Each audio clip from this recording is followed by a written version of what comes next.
ما صلی رسول اللہ صلی اللہ علیہ وسلم صلاۃ بعد ما نزلت علیہ. جب یہ سورۃ اذا جاء نصر اللہ نازل ہوئی تو آپ صلی اللہ علیہ وسلم نماز میں یہ کلمات پڑھا کرتے تھے: سبحانک ربنا وبحمدک اللہم اغفر لی. یہ کس لیے پڑھا کرتے تھے؟ یعمل ما امر بہ القرآن.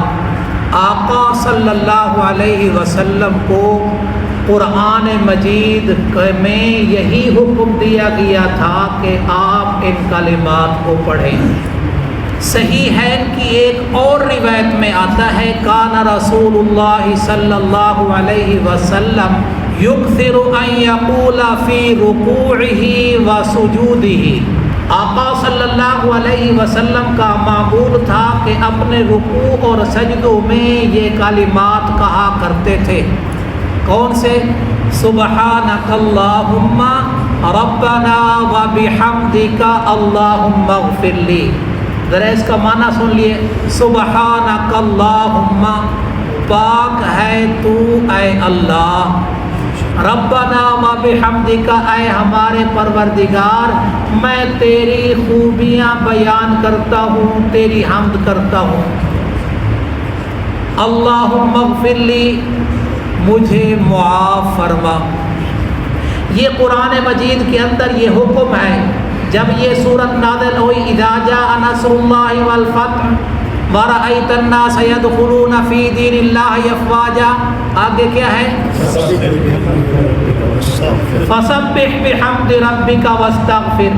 آپ پاکی بیان کریں اپنے رب کی خوبیوں کے ساتھ، واستغفرہ، اور اس سے بخشش طلب کریں. انہ کان توابا، بے شک وہ بڑا توبہ قبول کرنے والا ہے. اور صحیح مسلم کی ایک اور روایت میں آتا ہے: کان رسول اللہ صلی اللہ علیہ وسلم یکثر یقول ان یموت. اپنی وفات سے پہلے آپ صلی اللہ علیہ وسلم یہ کلمات پڑھا کرتے تھے: سبحانک ربنا وبحمدک استغفر اللہ واتوب الیہ.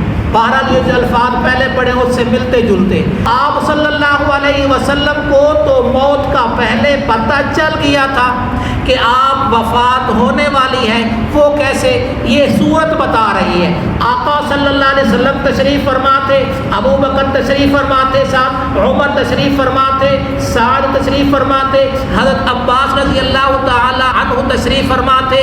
یہ سورت نازل ہوئی اذا جاء نصر اللہ والفتح.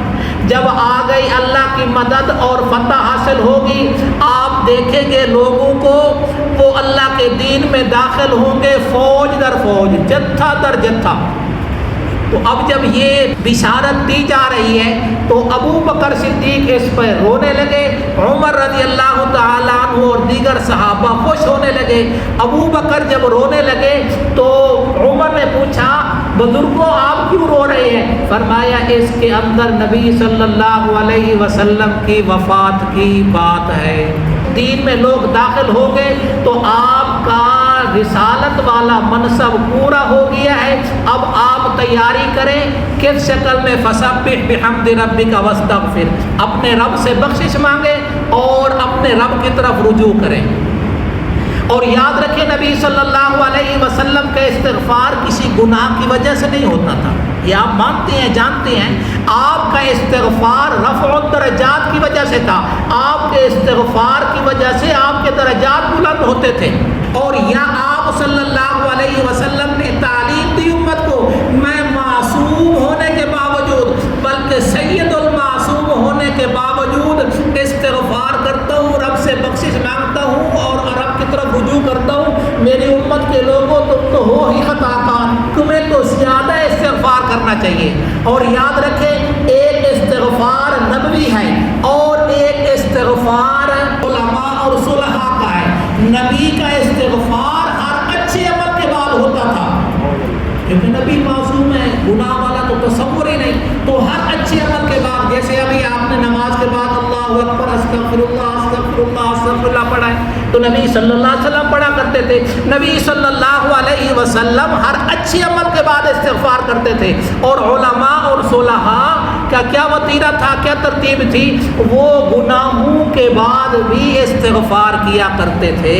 تو فرمایا استغفار تو ایسا عمل ہے کہ اللہ تبارک و تعالی 3 انعام عطا کرتا ہے. اللہ تبارک و تعالی اس کو تنگی سے نکالتا ہے, اللہ تبارک و تعالی اس کے غم کو دور کرتا ہے, اور اللہ تبارک و تعالی اس کو ایسی جگہ سے روزی دیتا ہے جہاں سے وہاں گمان بھی نہیں ہوتا. اللہ تعالیٰ آپ کی روزی رزق میں وسعت عطا فرمائے. اللہ تعالیٰ آپ کو اور آپ کے بیماروں کو شفائے کاملہ نصیب فرمائے.